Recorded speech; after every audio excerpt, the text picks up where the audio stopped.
આપણને વિચાર થાય સાંસ્કૃતિક આ પ્રોગ્રામ આવો સરસ છે રમત વિભાગ દ્વારા, અને આમાં કાપો કાપો શું કામ આવે છે એટલે ચોખવટ કરી દો, પાકિસ્તાનને કાપો કાપો કાપો કાપો પાકિસ્તાનને કાપો કાપો કાપો કાપો પાકિસ્તાનને કાપો કાપો કાપો. હવે પાછી કાયમ મારા પ્રોગ્રામમાં ચોખવટ કરું એ કરી દો, પાકિસ્તાનને કાપો કાપો.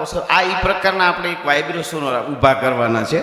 હવે પાકિસ્તાનને કાપવું હોય, ચાઇનાને પાકિસ્તાનને, આપ તો બધાય દેશને આપણે, હું કાયમ મારા પ્રોગ્રામમાં કહું, દુનિયાના બધાય દેશને આપણા વંદન. આપણે કોઈને હું કામ ખરાબ કહેવું જોઈએ? જેટલા દેશ છે બધાને મારા વંદન, ચીન ને પાકિસ્તાન સિવાય એને તો શું કામ વંદન કરીએ એમ. પણ હવે એને કાપવા માટે શું કરવાનું? હથિયાર લેવાના તો નહીં. એ તો આપણા દેશના યુવાનો બરોબર છે જે હથિયાર લઈને લડે છે. આમાં આપણું કામ નથી. એક હોડી ચડીને ત્યાં હફી રહી વાતું કરવી બહુ હેલી છે. પણ જ્યારે માલધારી હોય તો માલધારી, કોઈ અધિકારી હોય એમાં, રાજકારણ હોય એમાં, વેપારી હોય વેપારમાં, જેને જે ધંધો કરતા હોય, જેનામાં જેને કોઈ પણ ધંધો વ્યવસાય હોય એનામાં 14-15 કલાક સતત કામ કરે એટલે 2 વર્ષમાં પાકિસ્તાન ને ચાઇના ને બધાને કાપી શકાય. બસ આથી વધારે બીજું કોઈ હથિયાર નહીં.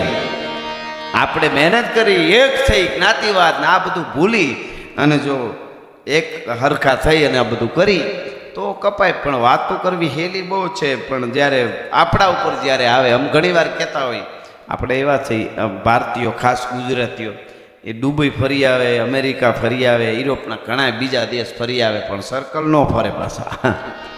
હા, એમાં પાછું એમ થાય કે હવે આપણી ગાડી તો આમ તો વહી જાય.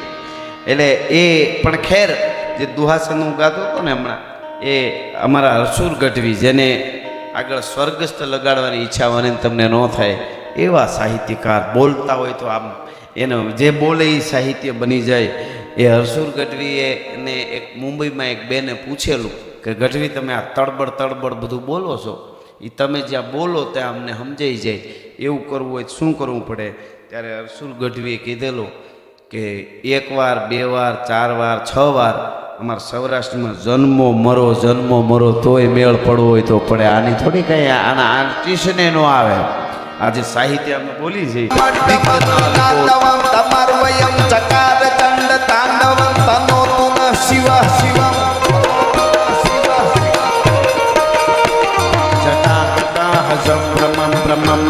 પનીર જરી બિલોલ બીજ વંતરી વિરાજમાન મૂર્ધની દગત લલાટ પટ આવકે કિશોર ચંદ્ર શેખને પતિ ક્ષણા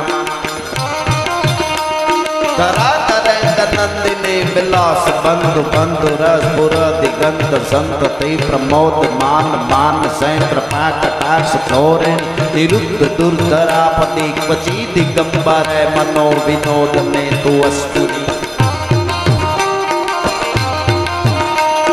અતર સર્વ મંગલા કલ કદમ્બ મંજરી રસ પ્રભાખ માધુરી વિભૂષણ મકુર સુનંદકમ પુરંદકમ અવર્ગકમ મકરકમ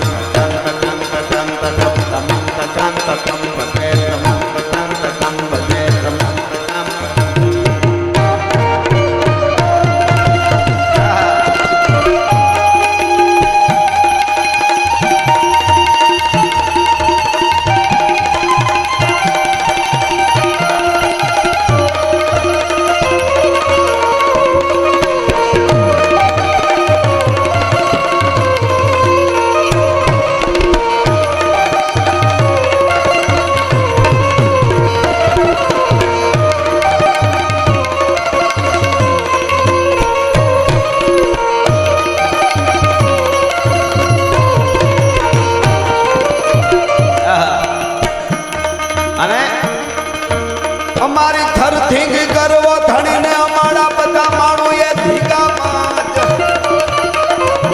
એમાં નકળંગ કે હરદીપ છે એ અમારા ધીગા ખોખડતો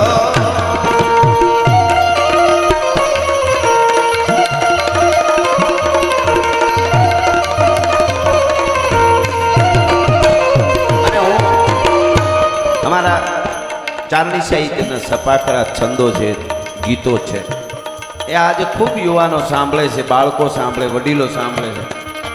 એ સપાકરામાં થોડીક આપને મોજ કરાવું.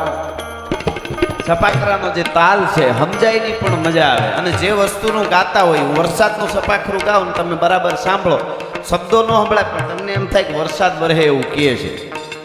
એટલે એવું વરસાદનું વર્ણન કરતા અમારા ગીગા બાપુ બારોટ કહે છે, કૃપાનો વરસાદ કાયમ વરહાવતા રહેજો પરમાત્મા. કેવો વરસાદ!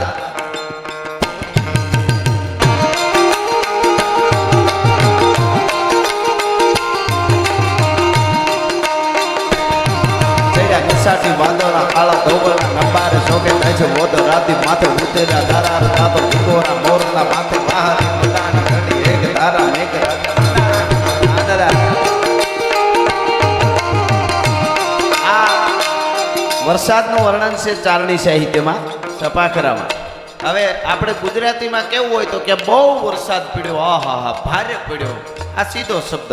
ઈનો શબ્દ જો આપણે શિષ્ટ સાહિત્યમાં કહેતા હોય તો ટપક ટપક પાણી પડે ને ઝાડનું પાંદડું હલે, આ રીતે આખો એક શિષ્ટ સાહિત્યમાં વર્ણન થાય. લોક સાહિત્યમાં જવું હોય તો કાક બાપુએ કીધું, લાવ્યો લાવ્યો કટોરો લાવ્યો કાંગસી, મારો સાહેબો લાવ્યો લીલી ઓઢણી. એ લોક સાહિત્યમાં. પણ ચારણી સાહિત્યમાં કેવું હોય કે વરસાદ કેવો પડ્યો તો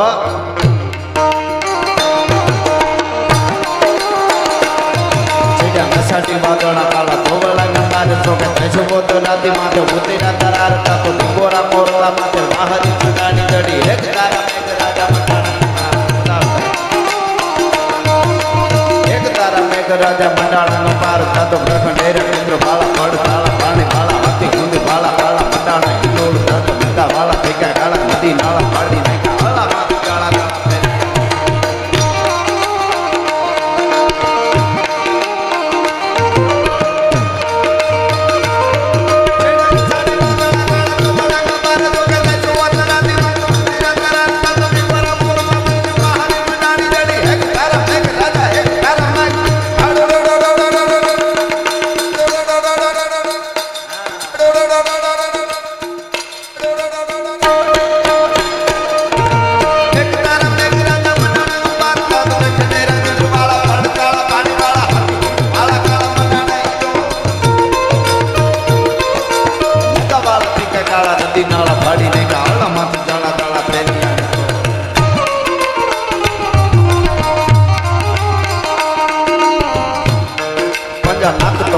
સિંહ ચાલા મતો કાળ જાળ જાડાળો હાદિયો તે તો ડુંગરા જાણે હાદિયા ડુંગરા ધૂંધ હાદિયા પતીરે માથે હાદિયા કેતારા કેતા કારના ભણા ઉહરી લટાળો નથી કોદવાળો કોદવાળો ઢાળે નસા મોટો ઢાળો પરંતો હાથે ફાળ દીકરાળો ઢાળો હંતો જાણે ખાળ ચૂકે નહીં એક થાપે હાદિયો શિકાર.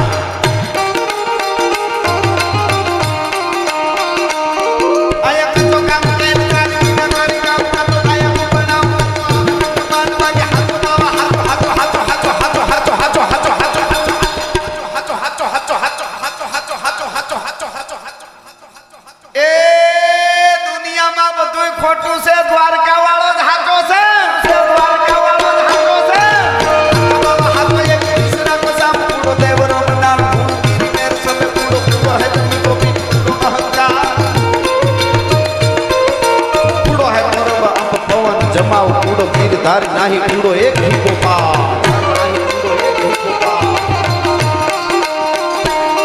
લડ્યા હલ્દી મેદાન નાથી એવું લોની ભોજ આમે ભર માને કાયદા સાહી મોગ લોની ભોજ નાથી એકલો ત્યાચકો રાણો હાઈટકો એકતા મુંડાળ માડ્યા રાજપૂતી ફૌજ માથે